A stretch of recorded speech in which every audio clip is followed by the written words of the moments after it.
Hello and welcome to today's webinar on the dual burden of housing and care. I'm Jen Molinsky, the director of the Housing and Aging Society program here at the Joint Center, and we're excited to share some new research with you today that considers older adults' housing needs and costs alongside their need for in-home supports and services.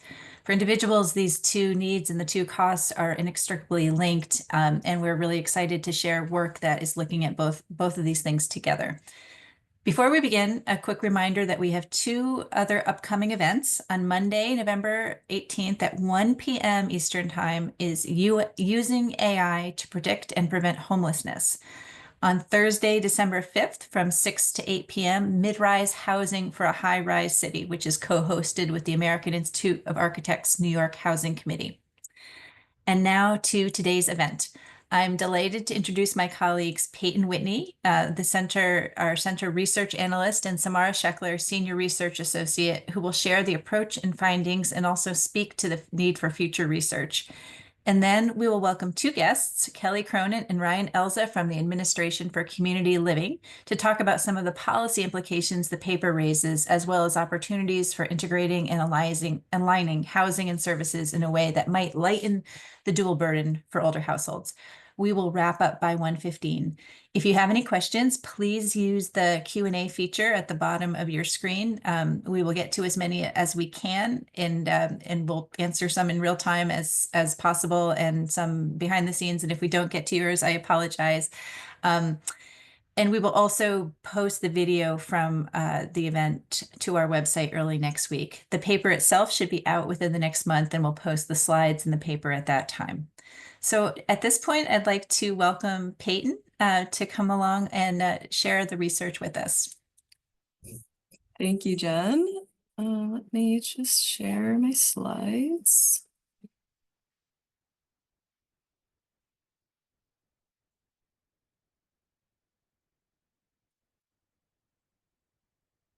All right, great. There we go.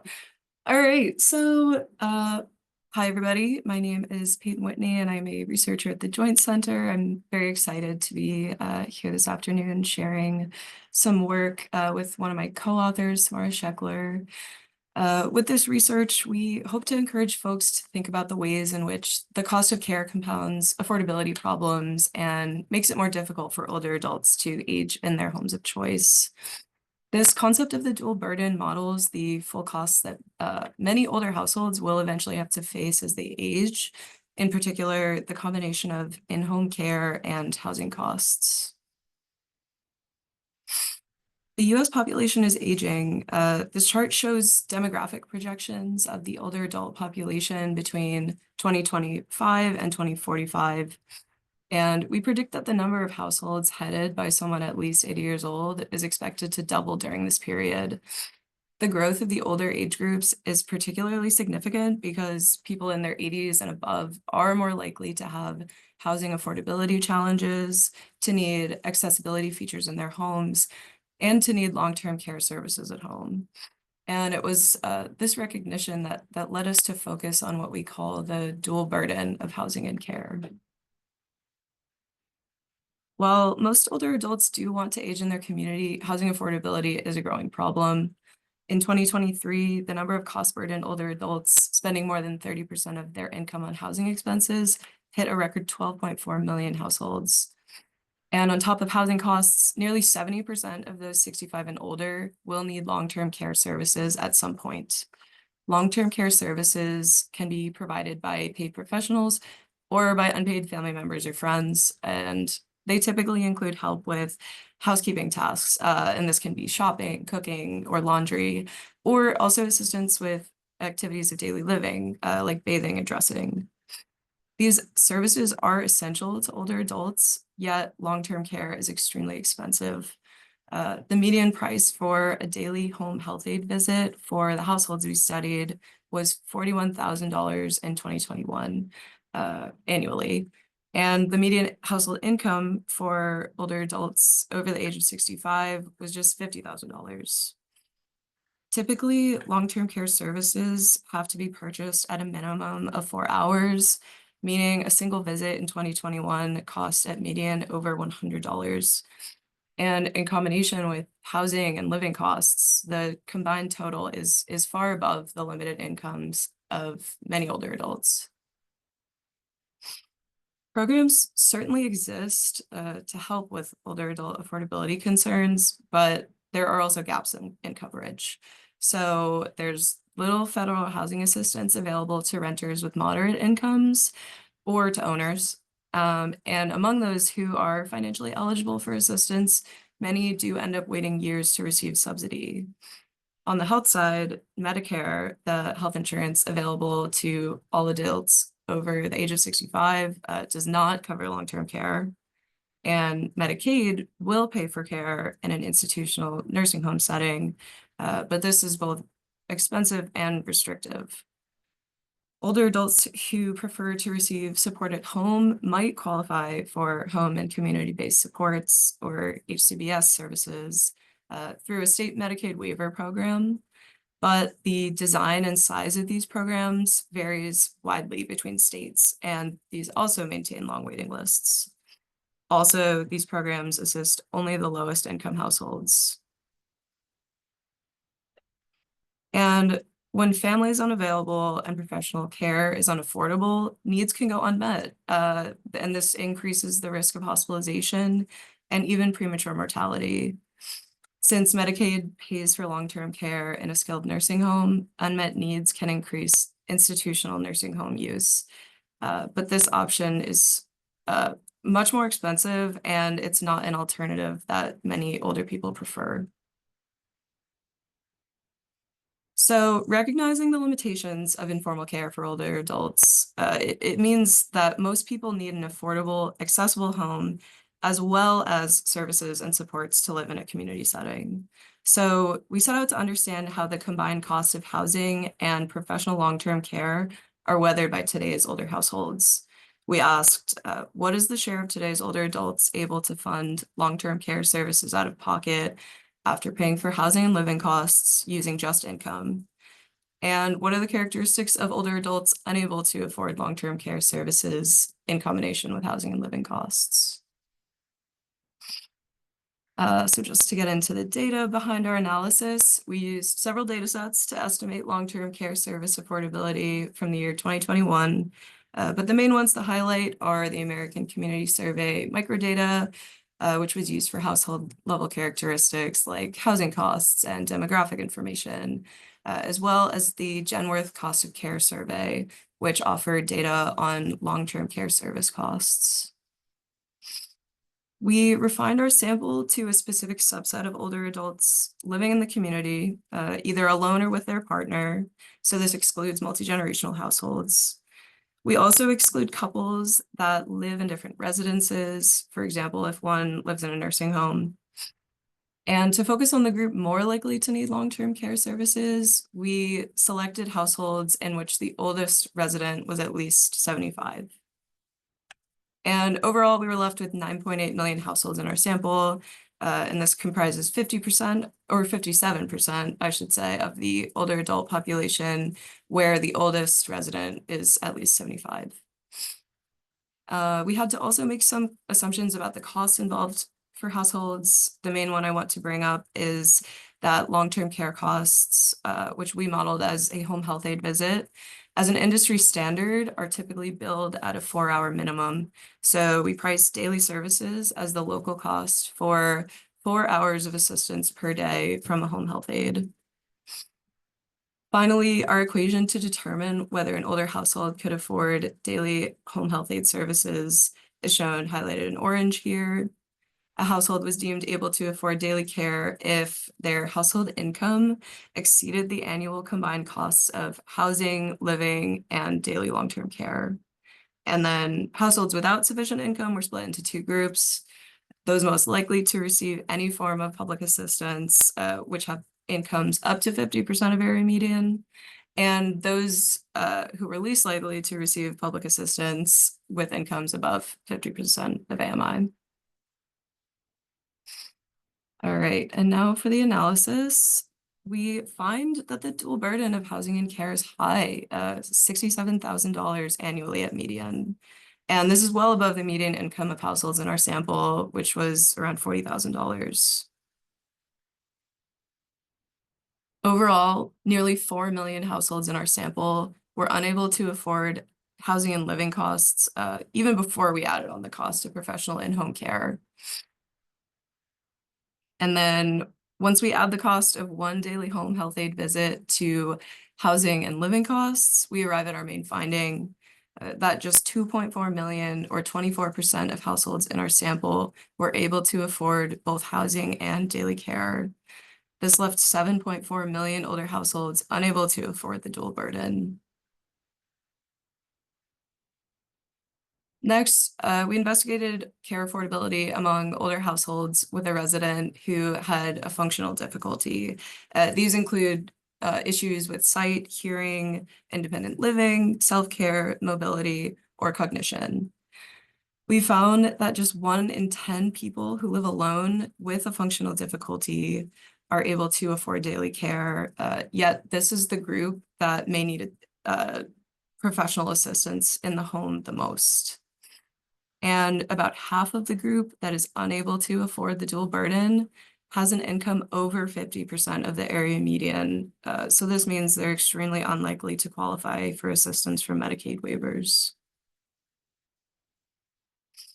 And we might particularly worry about households of color, which typically report more functional difficulties than white households and at younger ages.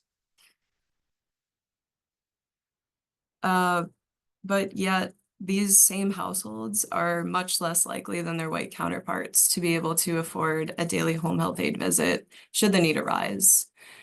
We found that just 19 and 16% of Black and Hispanic homeowners were able to afford this level of care compared to 30% of white homeowners. And just 5 and 3% of Black and Hispanic renters could afford daily long-term care compared to 11% of white renter households. So finally, we examined the viability of 3 potential routes to alleviate these affordability concerns. The following 3 slides show a back of the envelope calculation, comparing the number of households that could afford daily long-term care currently and the number that could afford with a potential affordability lever.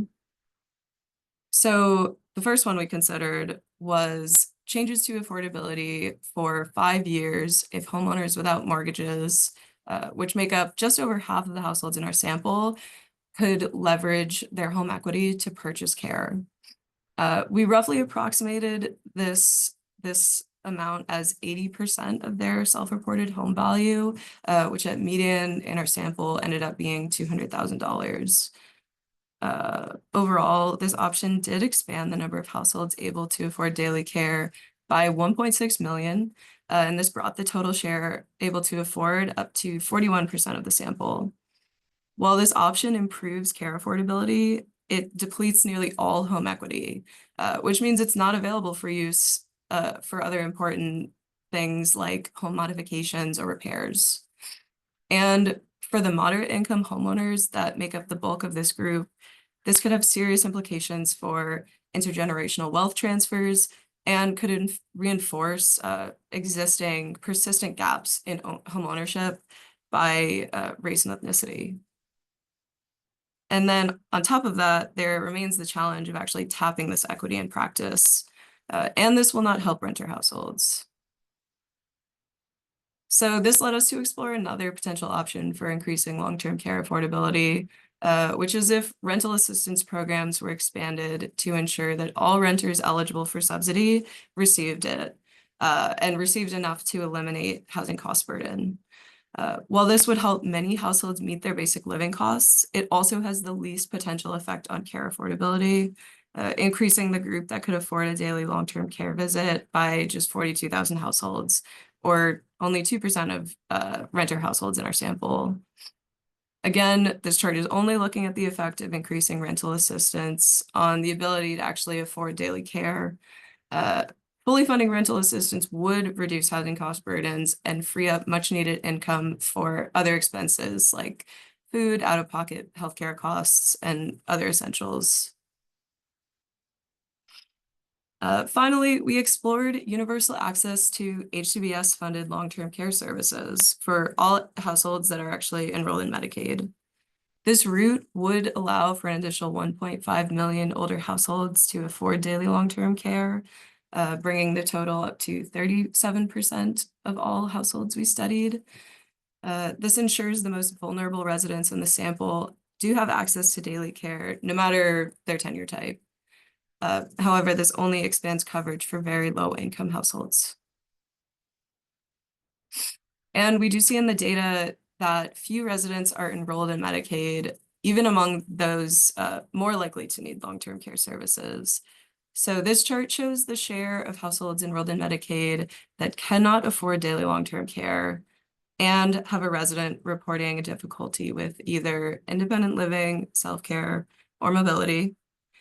Residents with these functional difficulties are especially likely to need help at home, but only 1/4 of them are enrolled in Medicaid. Without expanding Medicaid generously, even a fully funded HCBS program would leave millions of older adults with unmet care needs and no ability to pay for them. So now I'll turn it over to Samara, who will focus on some conclusions from this analysis and some potential next steps.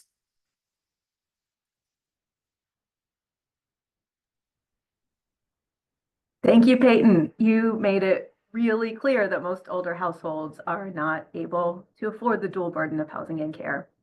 And in previous work, we found that in many places, assisted living facilities, which combine the costs of housing with some amount of daily service, are even more expensive than this cost of housing and living plus one daily home health aid visit that we modeled.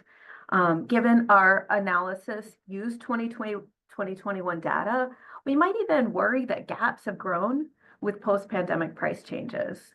And to further complicate this problem, one visit isn't going to work for everyone. Some people need assistance periodically throughout the day, such as to get to the bathroom or to monitor for safety if they have cognitive problems. And these households are going to need to shoulder the cost of more continuous contact.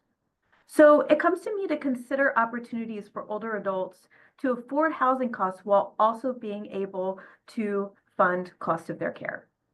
Federal income and housing programs do help many households meet cost of living and housing. Eliminating wait lists for housing programs would certainly reduce strain for many older renters who live with very low income. But as Peyton showed, our policy simulation demonstrated that it would do little to improve their access to care. On the other hand, eliminating wait lists for home and community-based support programs would expand access to care for very low income renters and owners, but given the strict income qualification limits, both of these programs do little to help the middle income households. Of the 7.5 million households in our sample, almost 3 million were not able to pay for daily out-of-pocket care, but also made too much to qualify for assistance. So expanding eligibility criteria for these programs would help many of these households, but the most reliable bridge for this gap would be through Medicare, which covers all adults 65 and older. So adding coverage for long-term care services to Medicare would mean that all recipients would have access to these needed supports. That said, we also want to consider state and local level solutions. Robust community services could relieve individual older adults' reliance on personal care services in their home. So for instance, older residents can get around the community with more independence when they have accessible, affordable, and comprehensive public transit. Infrastructure and services may also be more efficient when they're placed where older adults are living. So for example, co-locating resources with subsidized housing for older adults, or in neighborhoods where a large number of residents 65 or older live, can extend these services and make them more efficient. Strategic location of services does require coordination. When local organization and service providers knit together into networks, they can meet a range of needs with greater efficiency. So for instance, this might look like home delivered meals that are coordinated with deliveries of pharmaceuticals and needed household supplies. And additionally, we want to think of the house itself as enabling for the residents of the house. Home modifications can reduce reliance on a caregiver. For instance, moving the washing machine to the main floor might allow a resident to do their own laundry. We also could think of technology as an opportunity to enable a resident, though many will need training and assistance to use technology effectively. But for example, internet infrastructure could help a homebound resident connect with their community and their medical providers, or voice-activated systems might help someone with low vision manage features of their home. Finally, we also want to think about our opportunities to reduce need for care in the first place. Preventative healthcare can limit or delay disabling conditions such as stroke or diabetes, which impact functional ability. Lengthening the period of healthy life may be the most efficient way to address the dual burden of housing and care. We have to address this dual burden, housing and care in tandem. This demands our creative thinking about the house itself, about neighborhoods, about the combined role of the public and private sectors, along with the resources that come to us from the federal level to ensure that older residents are able to age in the community with safety and with meaning.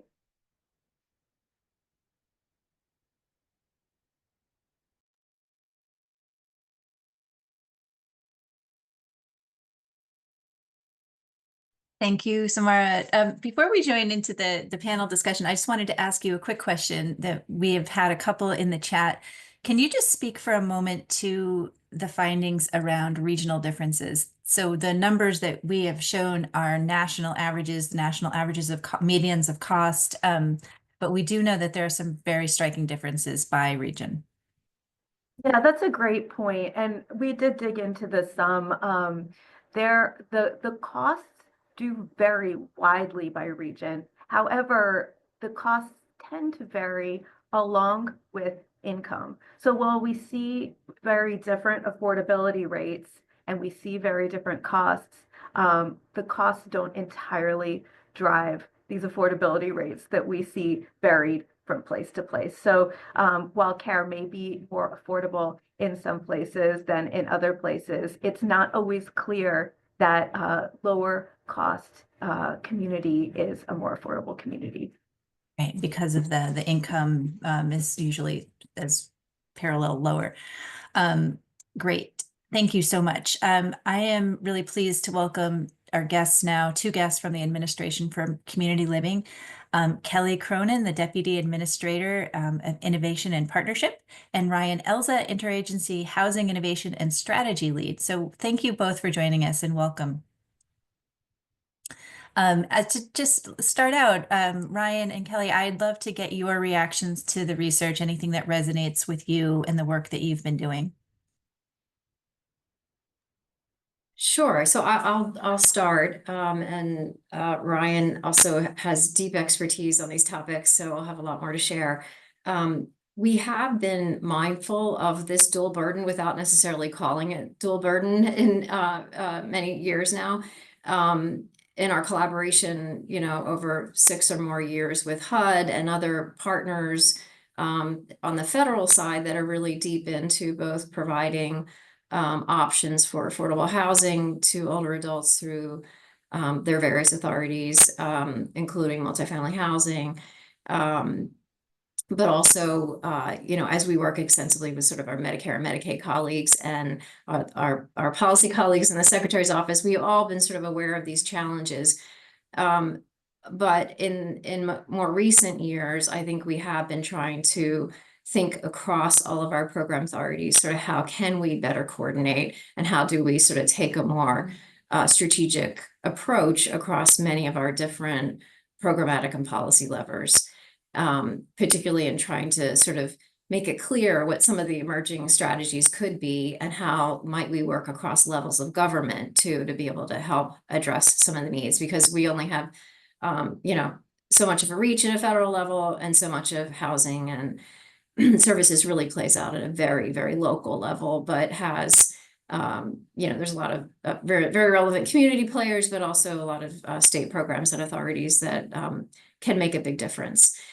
So I think so much of what you presented really resonates. It also is very consistent with input that we've received over the last 4 to 5 months, as we've gotten a lot of both older adult input directly through listening sessions and through a response that we had to a strategic framework on a national plan on aging that we put out in collaboration with 16 other federal partners. That's part of an effort that is an interagency committee on healthy aging and age-friendly communities. And really one of our key focus areas is around housing, and especially how can we better coordinate housing with services, recognizing particularly, as your research really shows so nicely and quantifies, how that burden and how that coupling of those things is even more important as you get older and 80 plus, and understanding how you forecasted that and estimated all that is just really adding a much more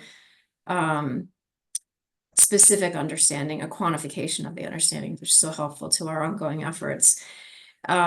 So it's completely consistent with everything we've been hearing. It just adds a lot more concrete sort of parameters around the problem, I think, that we have to solve together. And, you know, Ryan's also very involved in leading things across agencies to specifically address some of these issues. So I'll defer to him on other things he's leading. Thanks, Kelly. Yeah, Ryan, I was hoping you could talk about some of those efforts that are coordinating across these different silos. Thanks, Jennifer, and thanks, Kelly. Yeah, happy to share a little bit about some of the work that we've been doing. So in 2021, HHS and HUD formed the Housing and Services Resource Center.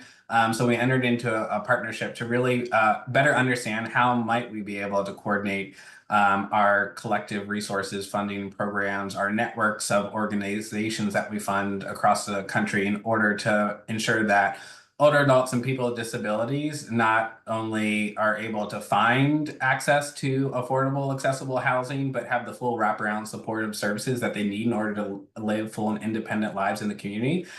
Because we know, wraparound supportive services, such as in the form of permanent supportive housing, are proven cost-effective ways to help individuals exit homelessness, exit or avoid institutional care.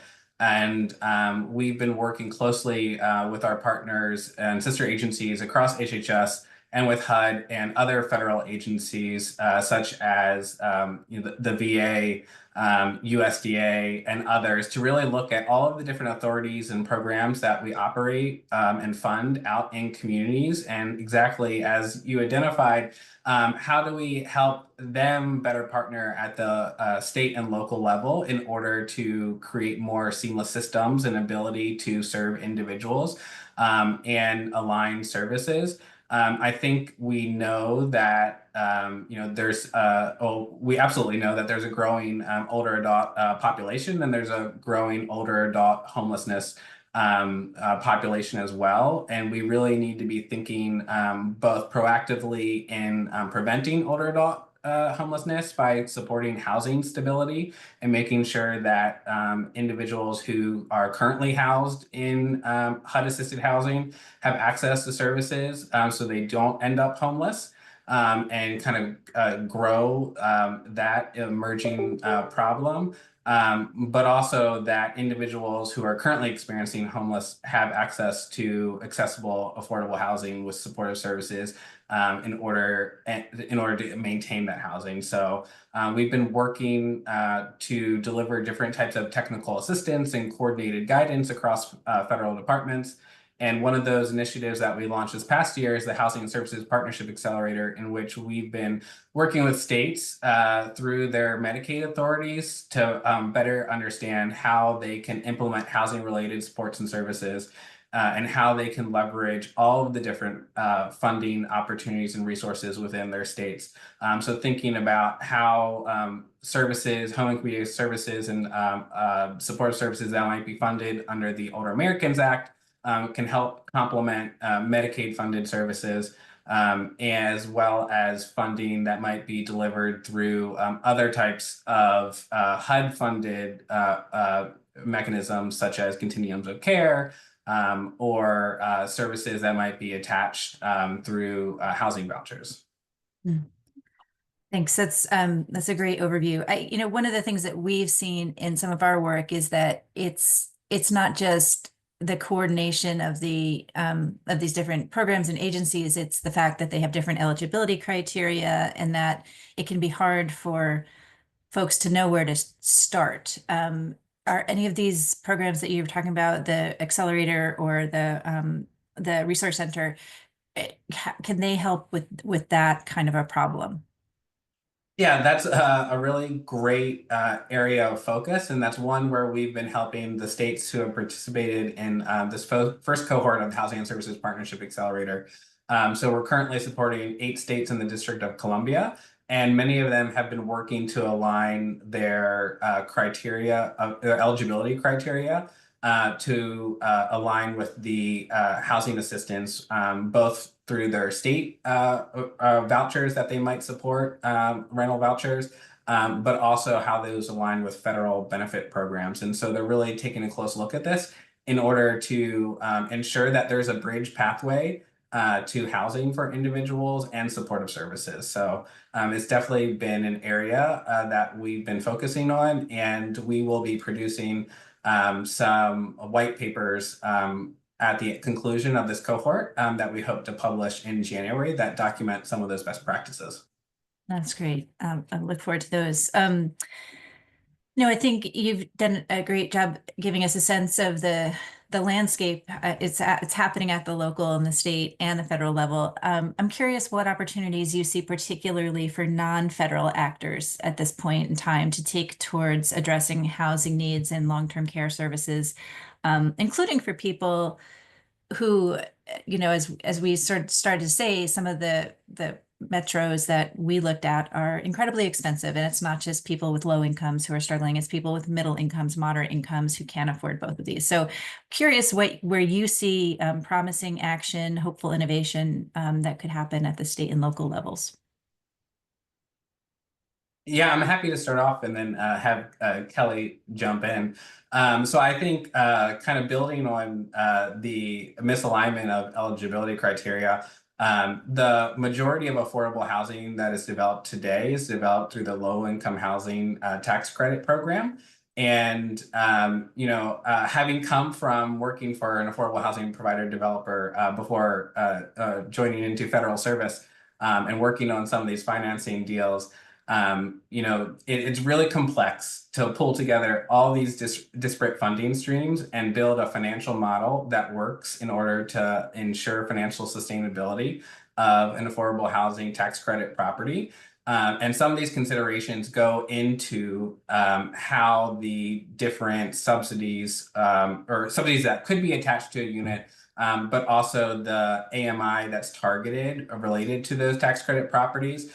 So tax credit properties that include proportions of units at the 60% or 80% AMI are not eligible for a lot of home and community-based services. And so there are gaps there. So I think, and the kind of proximity to healthcare services, proximity to transportation are all areas and opportunities that a lot of states are choosing to target through how they're building out their qualified allocation plans, which is for those, I'm sure this audience very well knows, but for anyone who might not be familiar with, qualified action plans are how states prioritize the application by developers for tax credits that are awarded.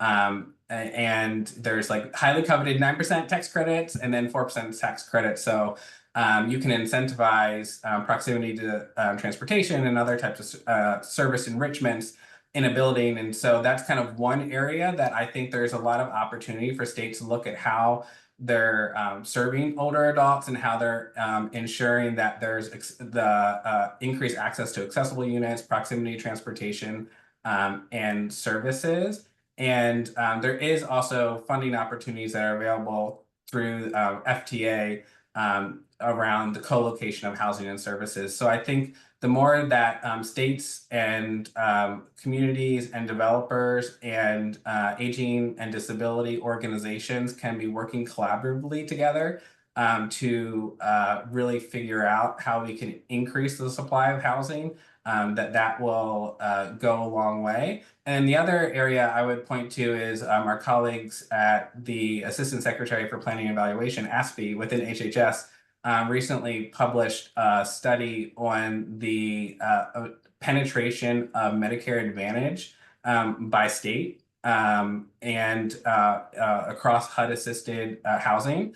Within that report, you can actually see that there's a growing proportion of HUD-assisted households who have Medicare Advantage, and specifically within Section 202 housing for older adults, 57% of residents have Medicare Advantage plans. So I think as opportunities related to supplemental benefits and services become available, the more we can see innovation around how Medicare Advantage plans are working with service providers at the local level, looking at cluster care models and how you can create efficiencies in delivering services is a really exciting opportunity. And some of the work that ACL has been doing related to community care hubs, I think also aligns with that, where there are lead network entities that can help provide that administrative infrastructure to work with Medicare Advantage plans and other sources of funding and braid those together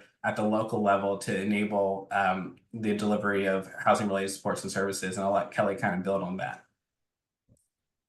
Yeah, those all terrific points. I think, the braiding of the funding, just to go back to sort of planning for new housing that's affordable, I think it can start sort of at the very early stages. We know there's some interest even among the philanthropy community to be able to support the planning of affordable housing and accessing tax credits all the way through to how do you, and doing that with services being planned from the get-go, right? So how do you make the new housing affordable, but embed the service coordination and access of the services so that you can think about affordability of all of that combined up front. And as a part of that, then thinking about the sustainability of those services, what are the ongoing financing streams through Medicare, through Medicaid, through Older Americans Act, through some degree of private pay, to the extent that it's a possibility for any segment that might be living in those properties.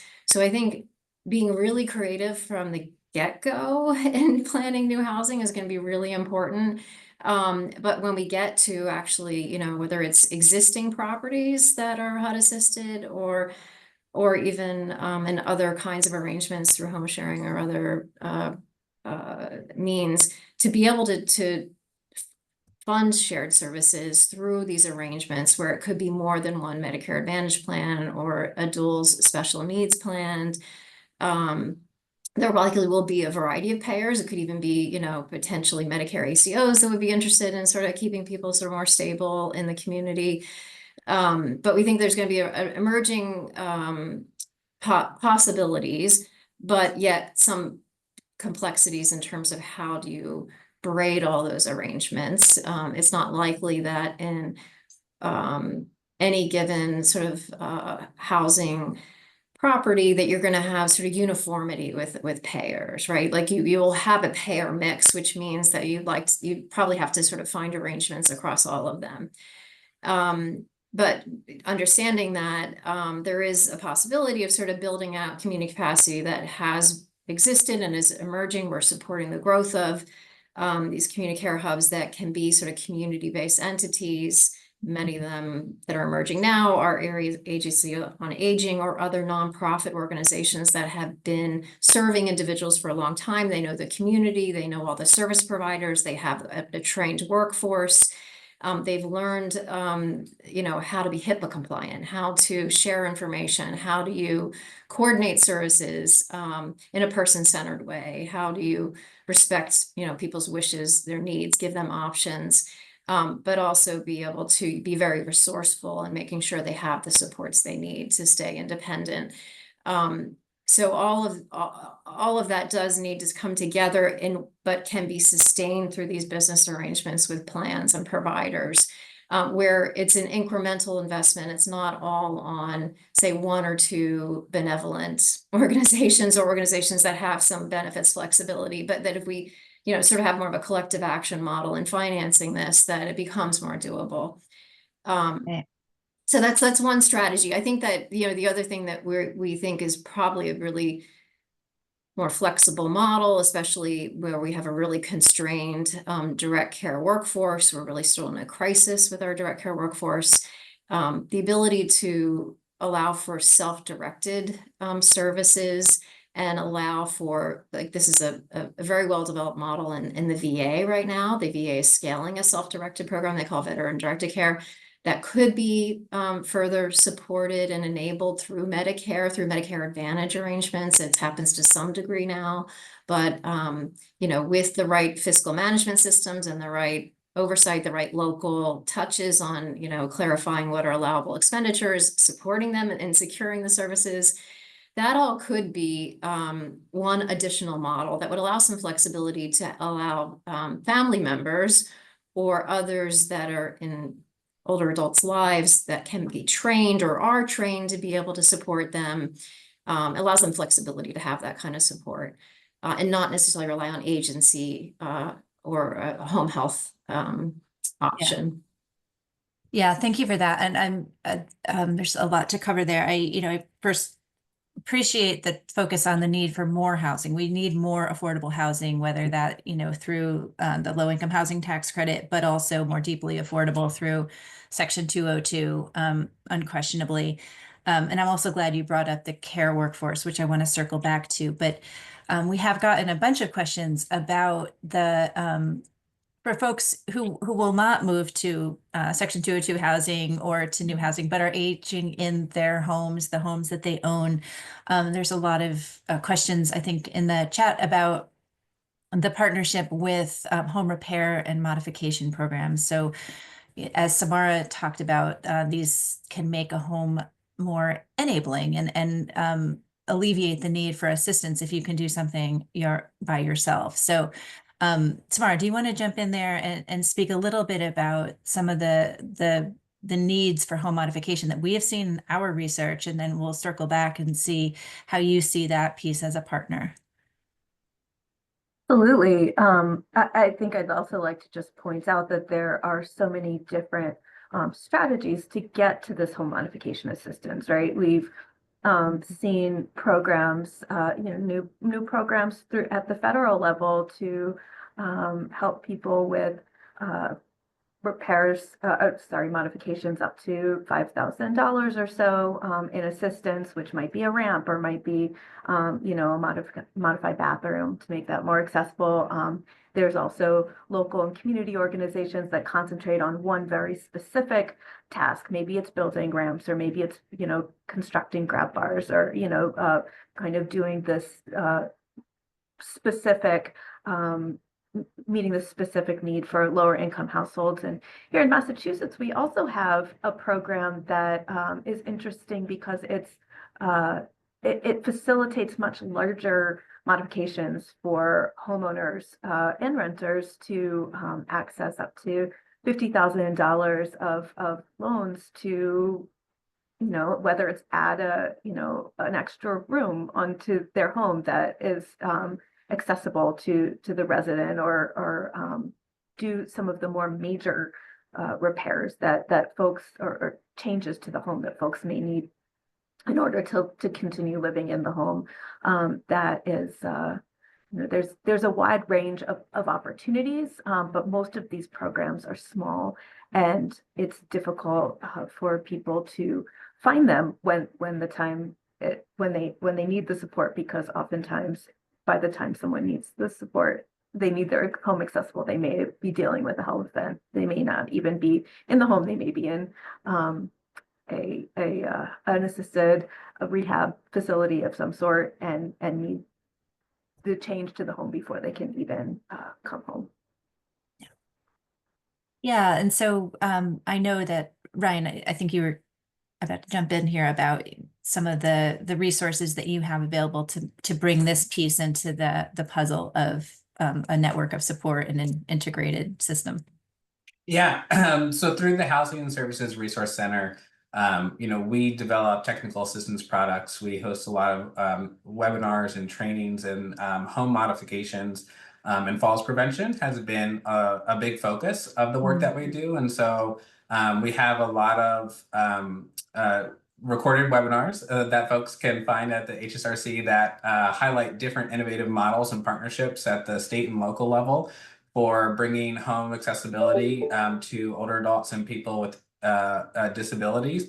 That highlights a lot of partnerships between local area agencies on aging, centers for independent living, state assistive technology programs, because assistive technology is also a really important component of making a home accessible, and also can be a low cost adaptation that could be done as opposed to some types of home modifications. But some of the innovative models that are working out in communities are in hub-like models. So in Baltimore, Maryland, for example, they have a hubs home repair program that does both home repairs and home modifications, and is a collective group of providers in the community who provide those services, and they take in referrals and applications, and then have both state and local funding, but also philanthropic funding to help support the delivery of home modifications. And then there's also organizations like Green and Healthy Homes, which started in Baltimore and was a part of the Baltimore hubs, but they have really helped to provide technical assistance out to states and communities to develop hub-like models in which they're also braiding together funding through Medicaid and through Medicare Advantage plans. And so we featured great work that they did in North Carolina to stand up a hub in order to really braid together those disparate funding sources to provide access to more affordability or accessible modifications. And then at the federal level, we're coordinating with our colleagues at HUD. So there's the Older Adult Home Modification Grant Program that's awarded to organizations to then be able to deliver home modifications in their communities. Through the Department of Energy, there's the Weatherization Assistance Program, which can cover both weatherization and some types of home modifications. There's HUD's Healthy Home Programs, and then ACL funds, falls prevention, evidence-based programs, which include home modifications and state falls prevention coalitions. But there's a lot of exciting stuff that's happening out in communities, and I think a lot of opportunity for people really to work collectively at the local level. Yeah, and you've reminded me too. I mean, a lot of the programs are evolving into providing home modification, but also understanding that people have other needs that may arise when you walk in the door to do a home repair, home modification, and that whole no wrong door approach of being able to either address those needs or link to other organizations that can. I think that's a big part of this integration service, that people can enter one door and eventually get to hopefully quickly get to the services and supports that they need. I do want to go back to the care workforce. I mean, I always feel that the numbers that we put out there about the cost of care, it's pretty staggering, but it's also true that our care workforce is in many places underpaid, especially the home health aides and the folks that are doing this work day to day, and they themselves have affordability problems with housing. And so I wonder, Kelly, you spoke a little bit about the direct care, that kind of initiative where family can receive some compensation for providing care and assistance to loved ones. Other ways that you can see through your work supporting that is supporting the care workforce. Yeah, well, I mean, there's been a large amount of effort to try to support family caregivers generally. But that's a whole nother portfolio, a lot of respite care and training and support. But for the paid workforce, there also is a lot underway in partnership with the Department of Labor and many other colleagues across government, really trying to understand how we can provide increased wages, a better experience, better working experience, better training, supervision, because it's not just about the pay, it's also about what is the experience and are they supported in their work. But is there opportunities to go up a ladder? So even trying to figure out what are these career advancements that they could progress to and potentially get licensed and, look for growth opportunities over time. We've also, heard a lot and some of the work has been supported through ARPA and other COVID supplemental funding that Congress authorized, where states have been given flexibilities to develop full-blown training programs or be able to increase wages through some of their Medicaid authorities. Also looking at building out registries so there could be more visibility on where does the workforce exist and how might you match to somebody who speaks your same language, understands your culture, and is available when you need them. So there's been a lot of different strategies to try to facilitate the access, but also be able to build the supply, because we just don't have enough people who are entering the workforce or staying in the workforce. And the forecasted needs are really staggering. So it's an issue we are really actively trying to solve in partnership with states and many others.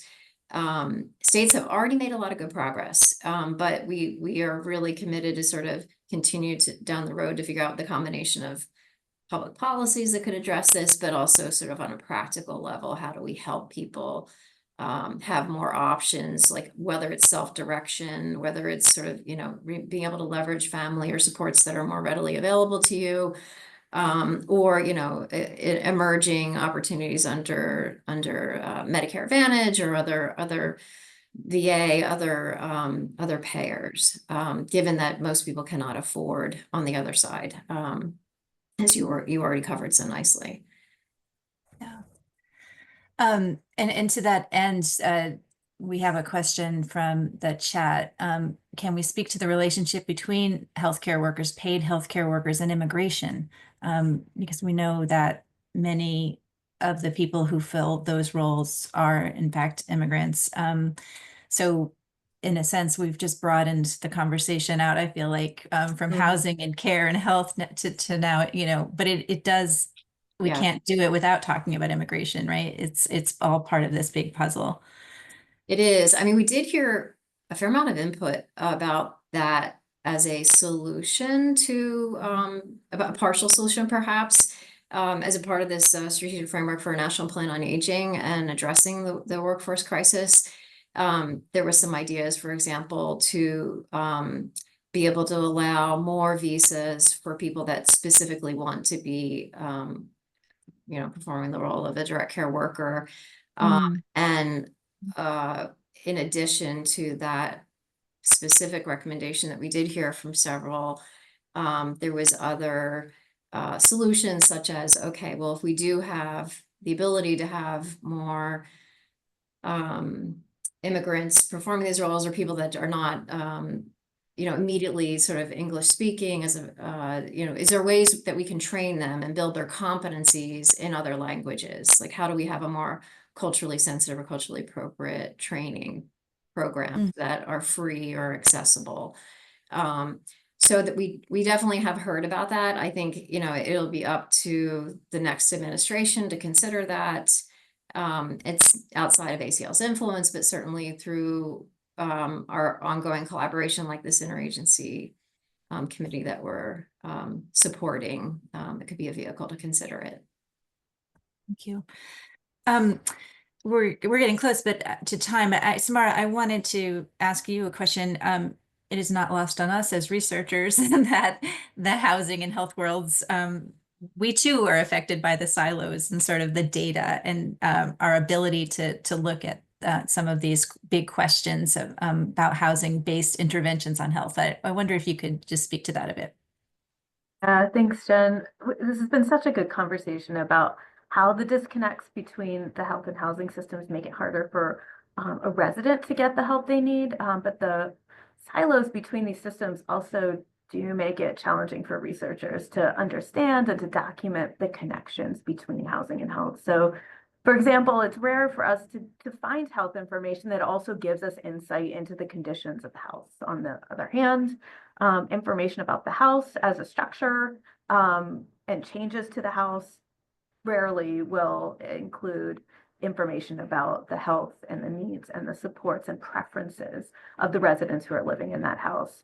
But maybe most foundationally, the conversation about leveraging housing interventions to improve health, it often focuses on the economic savings to the healthcare system and estimating these savings. But older adults in the US typically rely on informal caregivers. So these estimates really create a huge blind spot because they don't account for, we don't have the language to account for the costly economic trade-offs that are being made by caregivers or the impact to caregivers' health. So that's like a whole area of data that we really don't have access to. Yeah. Yeah, absolutely. And there was a question about homelessness in the chat as well. Do we have any data or estimates on the share of older households who may become homeless because of dual burdens? I mean, I would say again that this is a fairly big gap in our understanding. We know how many, or we can estimate how many older households are struggling because of these dual burdens, and certainly because of housing costs. And we see an increasing number of older adults who are experiencing homelessness. But we also know that people go through there's not usually a direct path from being a leaseholder to having, to be the title owner of your home to becoming homeless. There may be a long stretch of doubling up and staying with family. And so I would say tracing that path is another gap that is difficult from a research perspective, and certainly from a care providing perspective as well, knowing where people are and being able to understand that that doubled up is not counted in the homelessness count, for instance, but is a fact. Yeah. Well, this is terrific. I want to thank you all. We're about at time, and I just want to extend a huge thank you to Kelly and Ryan for joining us from ACL. Your insight and your work has been incredibly helpful. So we appreciate both your being here and your ongoing work. I want to thank Samara and Peyton, my great colleagues on this project, for all of your work. And I also want to thank the JCHS team that's behind the scenes, fielding your questions and making things run smoothly as usual. So thank you. We'll have a video of today's webinar up next week on our website. We hope that you'll look for the full paper within the next few weeks. We'll have that posted to our website. And just a reminder that there are 2 more events of the season next week. So please, for the fall semester at least. So please check our website for more information. And we really appreciate you all joining us today. So thank you.